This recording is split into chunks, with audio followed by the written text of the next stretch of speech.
যে আমি বিয়ে করতে চাই, তখন আমার চাকরি ছিল না। তখন ওর মা বাবা ডিরেক্ট বলে যে না, বিয়ে দিতে পারবো না। তখন ও সবার সামনে একটা কথা বলছিল, আমার এখনো পরিপূর্ণ ভাবে মনে আছে, আমি ওর সাথে চলে যাবো। ও আমাকে যদি রাস্তায় নিয়ে রাখে তাতেও আমি থাকবো। তোমাদের যদি ভালো লাগে তোমরা আমাকে দিতে পারো, আর যদি না দাও আমি নিজে চলে যাবো, আমাকে আটকাতে পারবো না। তো তখন কথাটা শুই না, মানে এতটা ভালো লাগছিল আমার, আমি আসলে বলে বোঝাতে পারবো না যে এত ভালোবাসতে পারে কেউ। তখন ওর ফ্যামিলি ওর গার উপর হাত উঠায়, হাত উঠানোর পরে আমি ওনাদের অনেক রিকোয়েস্ট করি, তারপর ওটা শুনে নাই।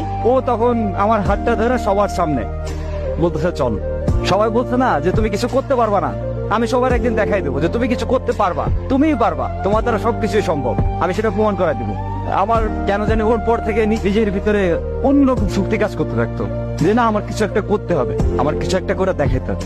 আমার ফ্যামিলি অবশ্য আমাদের দুজনকে মেনে নিছিল, অনেক ভালোবাসে আমাদের দুজনকেই। তো আমরা ভালোভাবে চলতেছে সবকিছু।